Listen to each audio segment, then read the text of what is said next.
Oh, daily challenge. That's what we're about to do. God. Okay. First, let's look at the leaderboard to see what the score to beat is. It's very important to check that out first. So, only one person on my friends list has played it so far. Chris, 195,000, died on 1-1. That's a big score for 1-1, to be fair. This has got to be a rich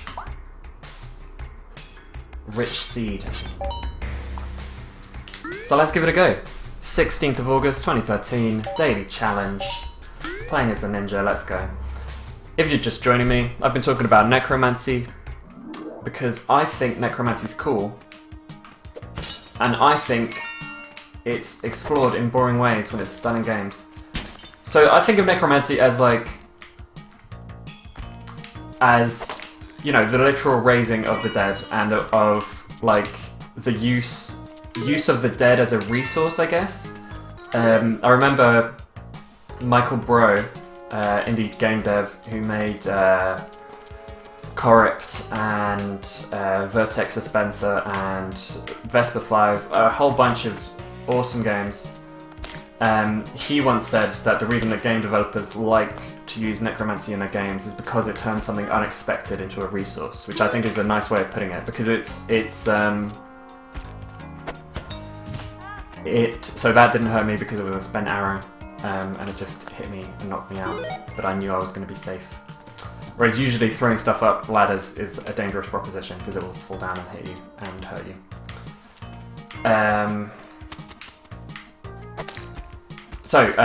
Yeah, that's how he described it, and I think that's interesting. That's an interesting idea. And yeah, if you just joined me, I was discussing this because I'm making a game where you are a necromancer, and the goal of the game is to become a lich, so you can survive an explosion, because you have rigged a train.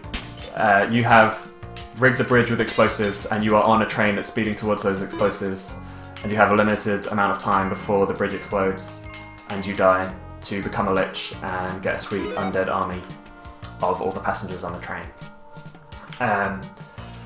And so I've been thinking about necromancy, and the reason I was thinking about it is because magic in games. So there's a lot of stuff that's all like kind of come together to make this game something that's interesting to me. There's an idea. There's a Kali altar. That's very nice. There's a chest up there, which I'm going to throw a rope to get to. I'm going to fuck up my rope throw. God. Not worth it. Not worth 2 ropes. That's a real shame. That's really put a damper on my spirits. Especially since I can't get to the other side from the rope. Okay, gotta bomb my... Oh, it's gonna take 2 bombs to get into the thing as well. God. Oh, that's a real bad move. Really, really fucked it up there. God.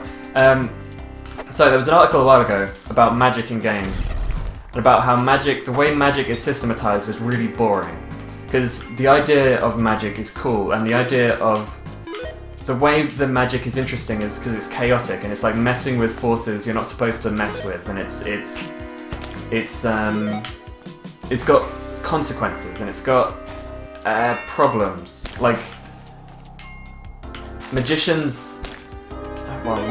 wizards should be reviled by society. They should be hated. They should be ostracized because they're doing this weird, unholy thing that most people would not approve of. Extra bombs, that's nice. Still would like some more ropes because I fucked up earlier, but so that's unfortunate. Not gonna get those. Gonna have to use at least 1 rope to get the damsel up to the altar. But with some good platforming, I will be able to get skip up a lot of it without having to use more ropes. Oh, I only needed 1 rope. That's okay. Got 1 rope left though, which is a real shame on level 1-2. That's just really, really bad. Anyway,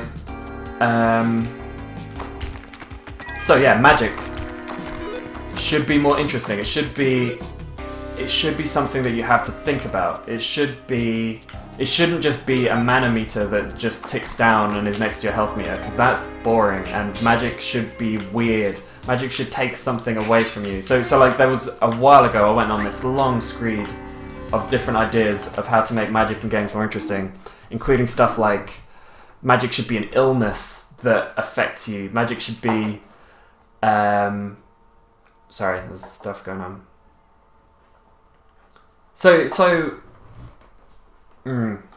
Okay. Well. Okay. Hadley made a good point in the chat that non-approval is a bit of a trope, which is true. I guess that is true. But let me get through my screed on magic before I get to that. So I think, yeah, non-approval. Yeah. Okay. Non-approval is a bit of a trope. That's a bit of a tropey way to have magic be handled. But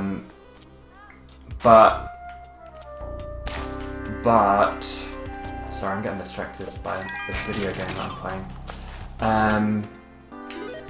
But I was talking about, like, magic should be a bit chaotic. Magic shouldn't be cast this and then a fireball that does this much damage comes out of you.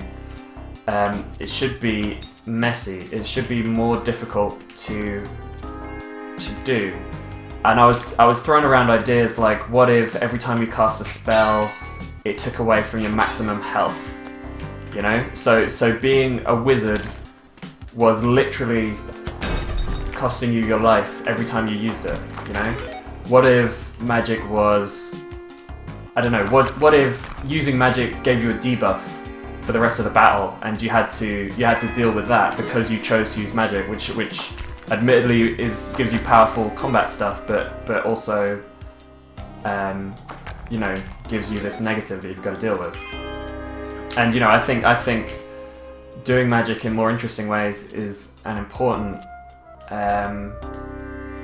well, not important.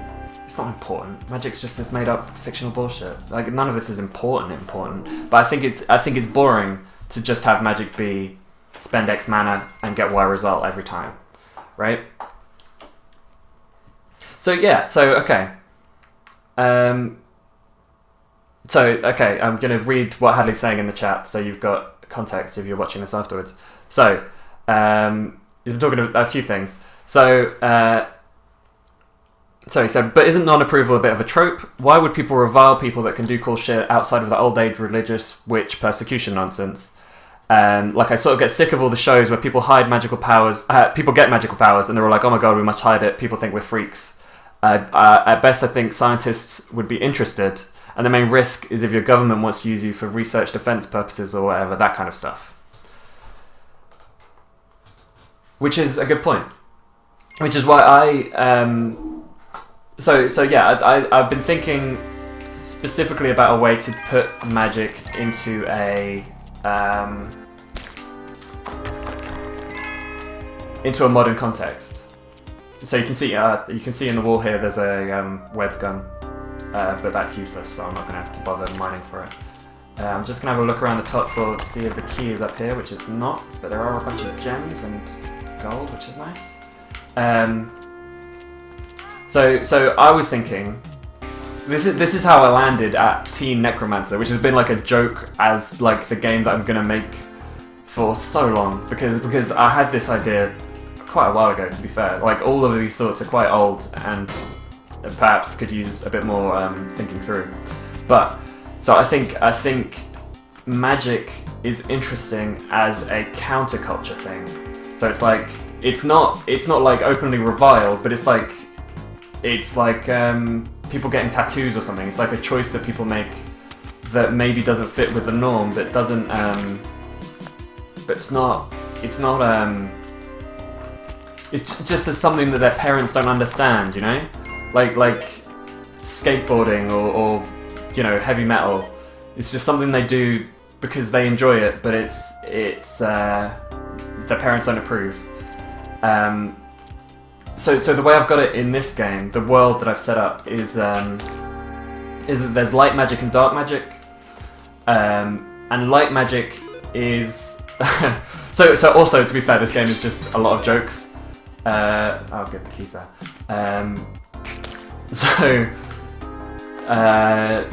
So light magic, the schools of light magic are, what is it? It's Zen energy, faith healing, and cosmic dermatology. Because I thought that having dermatology be one of the light magics was very funny. I'm gonna buy that bomb box. Yeah, I'm gonna buy that bomb box.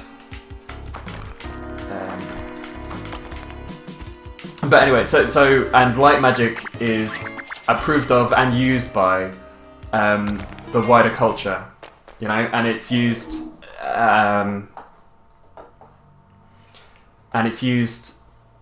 so like the Zen energy that magic users create is used by everybody. It's used to power things. It's used to and like the faith healing. So the faith healing stuff is kind of, I've got that as shitty street magic that people do to show off, because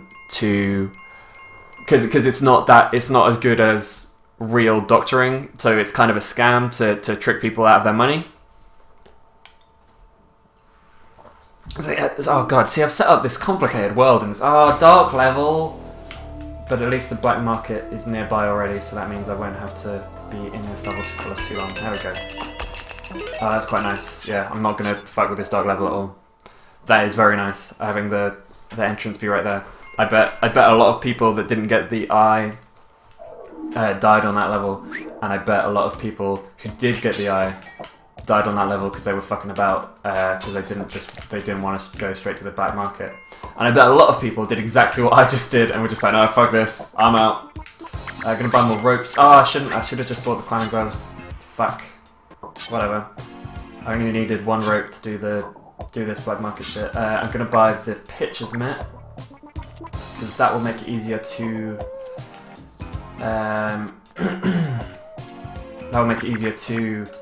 bomb the shopkeepers. Nothing down there that's useful. I've already got spike shoes, and also I will just rob that.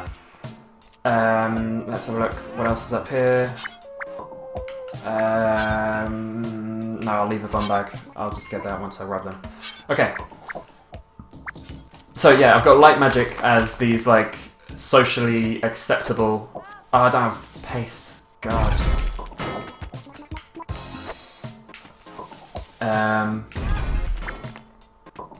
I'm just gonna move this out of the way because it's gonna hit me in the face.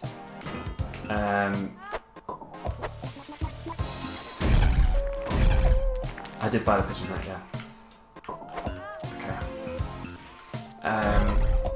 Sorry, I'm just going to pause so I can explain why this is good. So I don't have the paste, and what I'd usually want to do is throw a bomb so it would hit this here and explode it, so that the shopkeepers would be unlikely to jump and bounce off of that and not fall down. But because I got the pitcher's mitt, oh no, shit, no, this is bad. This is bad. If I had the... Oh no, yeah, this is bad. If I had paste, what I could do is throw a bomb through here. So pitcher's mitt makes you all your throws going in a straight line. If I had paste, what I could do is I could throw in a straight line. So first of all, I could definitely hit this if I wanted to, and make sure that this blew up. But I could also throw it in a straight line across here. It would hit the damsel actually, which would be a shame, but would still probably do the trick. So basically, if it's a floor without any damsels and without any stuff, and if it's just got items, then you can throw it in a straight line. It will hit a shopkeeper and then be stuck on the shopkeeper and kill that shopkeeper definitely, which is good because generally what happens is it's really difficult to to hit a shopkeeper with a bomb, and when they're not angry yet, they're definitely going to be on this level. So if you've got the pitcher's mitt and paste and there's not a damsel right here, then you can definitely hit a shopkeeper. Which takes one of them out straight away, and you will probably, hopefully, blow up this bit as well. But because I don't have paste, it's not going to stick to anything, which actually makes this a lot more difficult. Because I can throw it on against this, but it will probably bounce and fall down here, which is still useful, but not as useful. But it might just fall down even further down here, in which case it's not blowing up any of this, and it's not making it any easier for the shopkeepers to fall down, which is what I want. But I could go up here, drop a bomb, and then run away. But that's so risky, and I don't want to do that very much. This is a messy situation. I'm not really sure what to do here. I'm just gonna have a look at the chat, see if anyone's got any suggestions.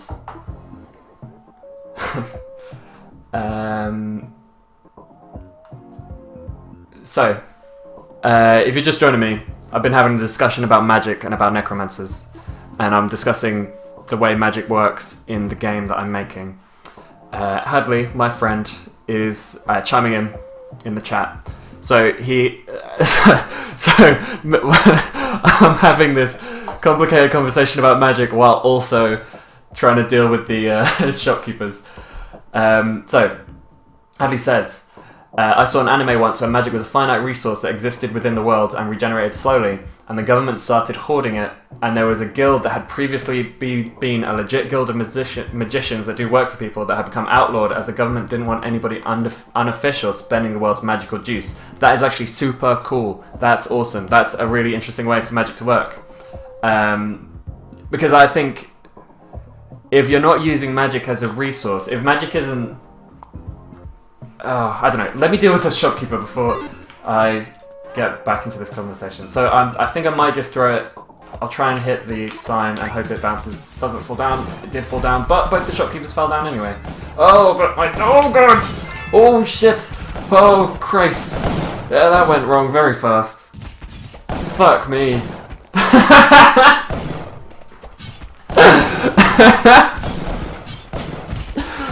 Jesus Christ, that was a mess. Like, look at all the... I could have just stayed up there. All the shopkeepers died. Literally, all the shopkeepers died. God. Fuck, what a mess. What a fucking mess. That was amazing. Oh, if I had pace, it would have been way easier. Oh, and also if I'd thrown a rope in the middle ahead of time so I could have grabbed it. Oh, God. God, that was funny. Okay. Anyway. View the leaderboard. I'm top of the leaderboard at the moment. That probably won't last. Because I did spend a lot of money in that level. And then died